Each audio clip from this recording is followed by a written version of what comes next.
because it's an older one that's come through. So I was going to then continue with the 1956, but as we have an older one, I thought we'll just dart back a couple of years. So I hope you don't mind that.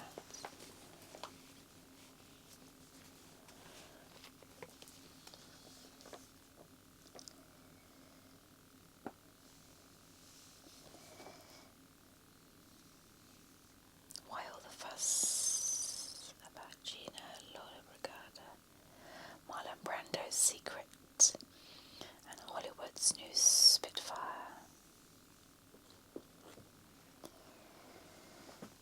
So, I hope you've made yourself comfortable. Let's have a little flip through together. As I say, it's October 30th, 1954.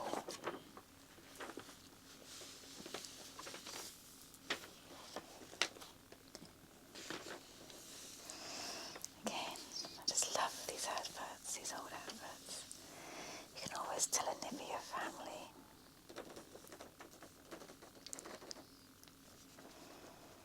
This is the High and the Mighty, a star-spangled cast give a magnificent performance. John Wayne, Lauren Dave, Harris, Robert Newton.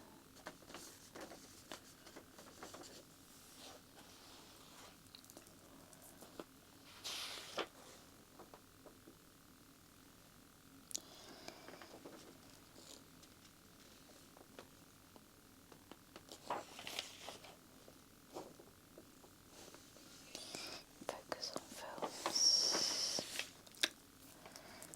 More adverts.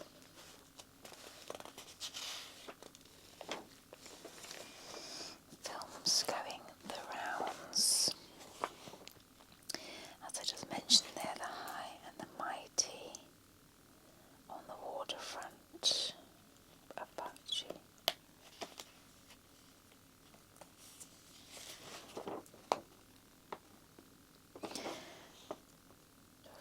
Although my eyes have just drifted into this Malteser advert where the box isn't red. I imagine probably the box was white with a stripe in brown or red. I wonder what year they changed to a red box. I love these skirts. Slightly out. These big skirts with the nets underneath. So glamorous. That does make me, if I was wearing them, I want to twirl. Quite a glamour girl, 45 minutes with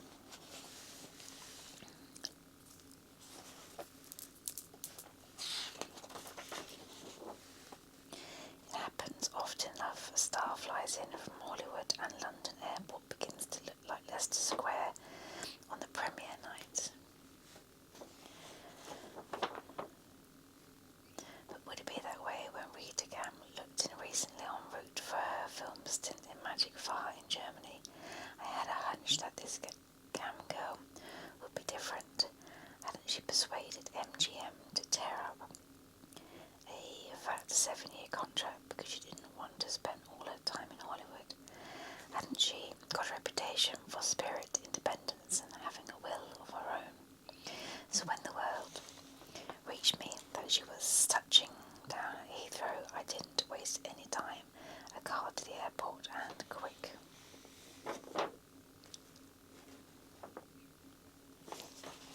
But there were no fanfares for Rita Gam. No one even asked for an autograph. She could be identified as a VIP only by the small knot of welcomers from the film company. The film people whistled her away from the public view for a picturegoer interview. And so I got a 45-minute talk with a quiet glamour girl. This is how it went. Quiet, oh yes. She is discerningly human. She strikes no poses, gushes not a word. She sits Decorously on a couch, the only touch of flamboyance is a wispy scarf worn joker fashion round her neck. She talks courteously and with ladylike reserve.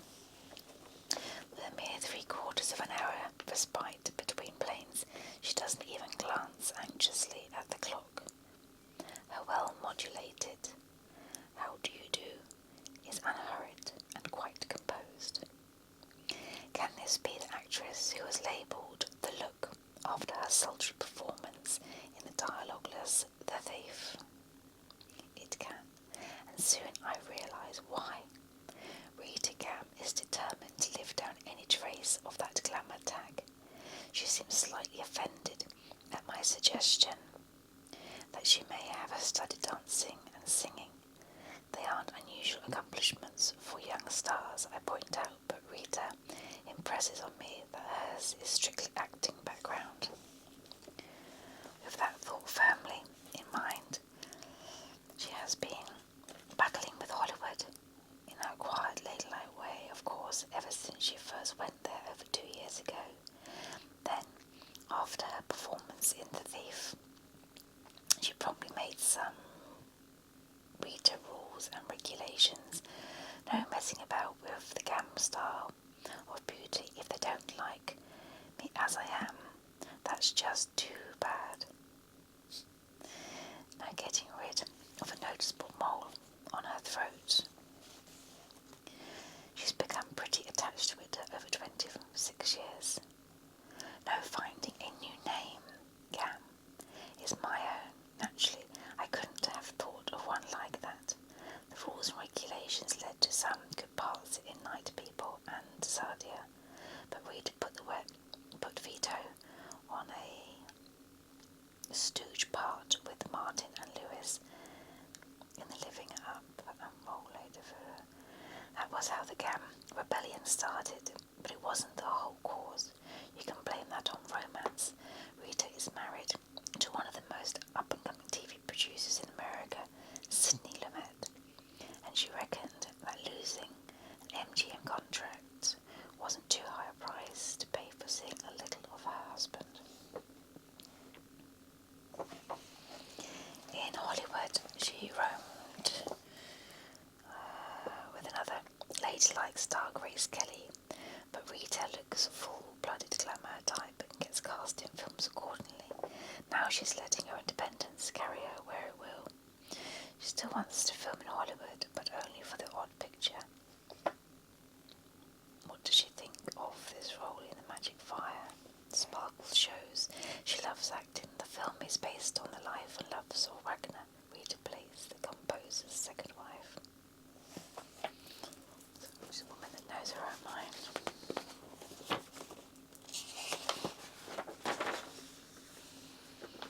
Wayne takes a back seat.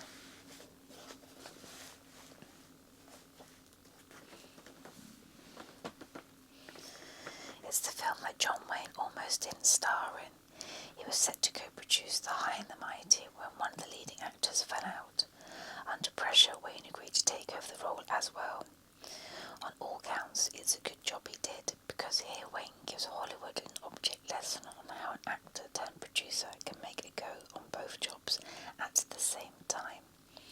Plenty of actors hanker after producing their own pictures. Plenty of them do, and plenty of them have to admit finally that actors don't always know what's best for themselves or the screen. But here, producer Wayne takes a firm line with actor Wayne.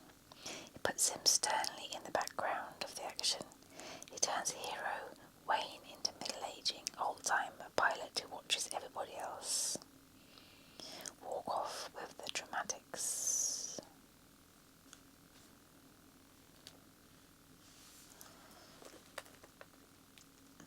Who says they can't come back? Two girls who prove them wrong about comebacks: Judy Garland in A Star Is Born, Lorraine Day.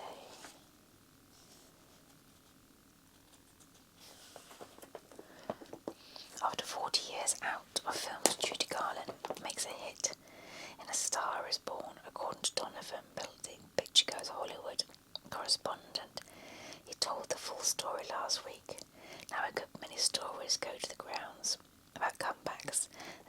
photos on them. They say, look how the most spectacular comeback of the decade, Gloria's once in Sunset Boulevard, did a boomerang trick on Gloria. Wonderful in Sunset Boulevard, but not in her next 3 for bedroom. See, now she's right out of the screen picture again. Well, there are 2 stories, but really comebacks are almost everyday happenings, not the highly publicised kind of Hollywood turning out en masse to cheer, but the kind that you common stock of the studios.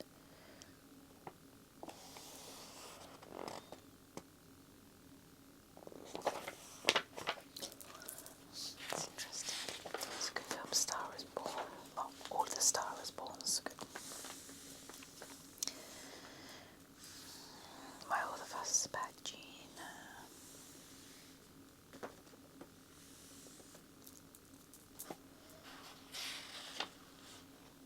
She's the top girl of the Italian studios. They brought her over to glamorise their film festival in London. She's an ace in their film game, and now she's almost a trademark.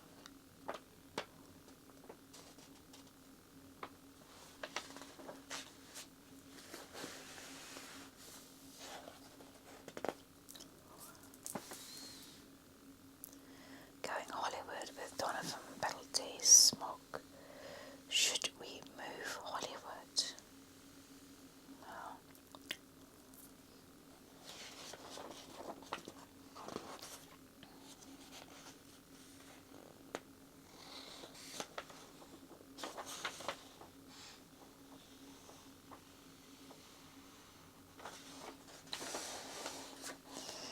Brando, a hillbilly, a ragged rebel, yes, he's been called these and more. The stock phrases don't fit Marlon Brando, he's different, and Donovan Penalty knows the secret. Brando, he says, is a protest against what? Well, he knows that one too.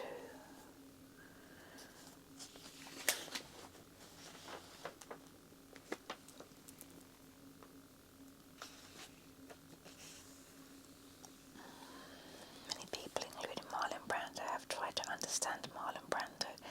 I think it can be done. I think too that the psychiatrist who attended him when he walked out of the title role in The Egyptian would agree. The Hollywood has some easy stock phrases for anybody it does not dig. He is a character, or he is a crazy mixed up kid. Marlon Brando is nothing so vague or so simple. He is a protest. This is the common denominator to every role he has played. It explains his private actions and his brooding power on the screen, and also in a neatly classic way that would delight our psychiatrist friend, and no doubt already has, be traced back to his boyhood.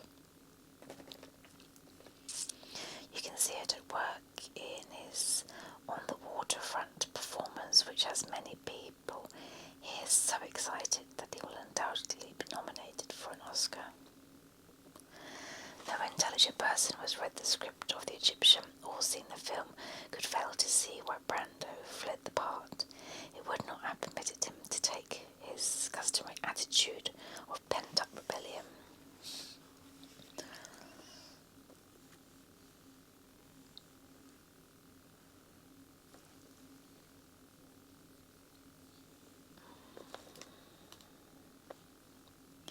Where's that Broadway? On the other. By going about the t-shirt, as it say. Broadway's brilliant, Brandon, and went into rebellion by going about at all times in blue jeans and a t-shirt with canvas gym shoes, or his feet. Protest. On the streetcar named Desire, Seti tore down the sign on his door because it read Mr. Brando. If he wanted to be undisturbed, he pinned up a handwritten note. Please do not knock. I am snoozing me.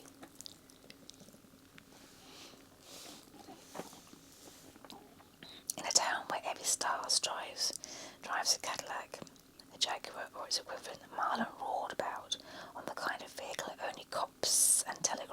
issues a motorcycle protest. At first he lived in a house with 3 other young men, one of them Tony Curtis, and would get up at 4 a.m. to play the drums. Says Curtis, it was noisy, but it was living. Later he moved into a wooden shack with no telephone in a remote canyon. According to a friend, there was just room for Marlon and his motorcycle. Between pictures, he prefers to live in New York, where he shares a flat with TV comedian lecturer Wally Cox. Like all of Marlon's friends, a relic of his hard-up days as an unknown New York actor. His pet when he was first in Hollywood was a raccoon. He took it to a semi-classical concert by pianist Liberace, who works in immaculate black and white clothing with huge silver chandeliers around him, and is the idol of millions of American patrons. After the concert, Marlon, in his blue jeans and white t-shirt with his coon on his shoulder, joined the line of eager women waiting to shake hands with the virtuoso. When he reached him, all Marlon said was, "Can you tell me where to find a girlfriend for my raccoon in this town?" Dear, oh dear.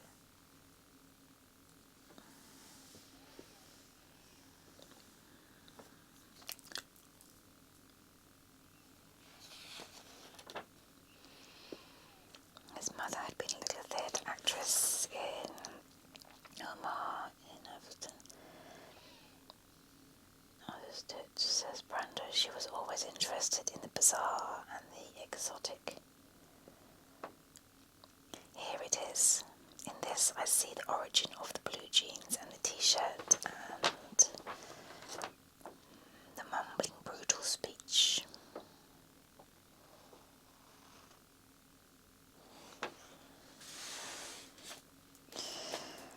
Betty says she's quitting.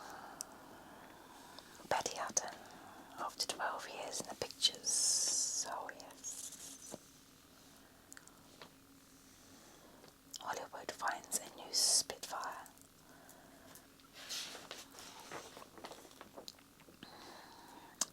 Rita Moreno had been in 11 films, but it was the 12th that made them write her name on a chair.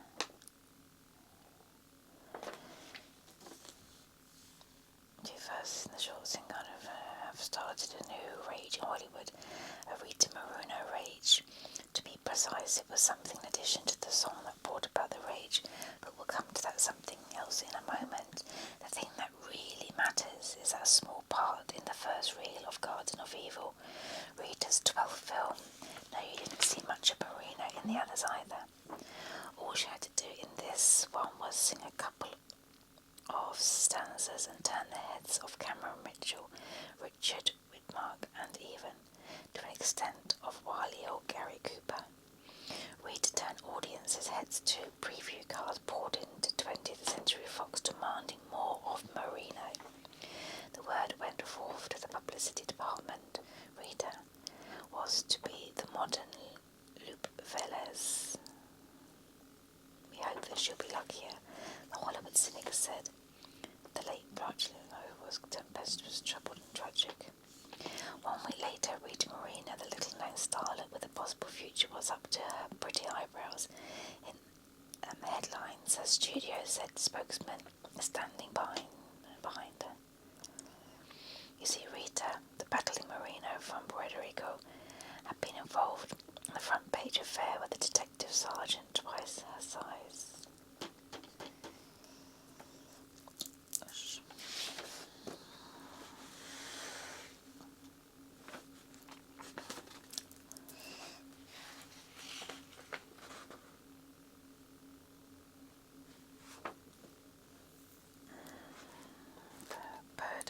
He's good, the spectacle good in with Faraland.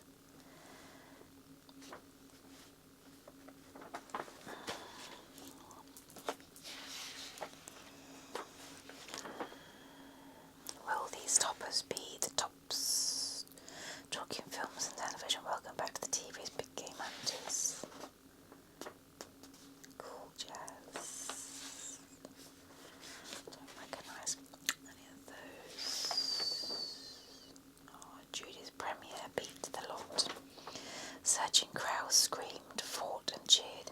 The sparkling parade of stars gave Hollywood its finest ever fashion show, yes. Wondery.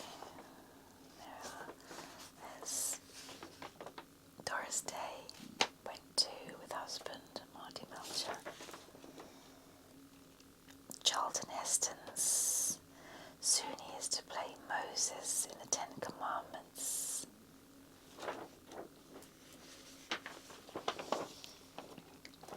Gloria Graham, she was the most glamorous woman there with her husband.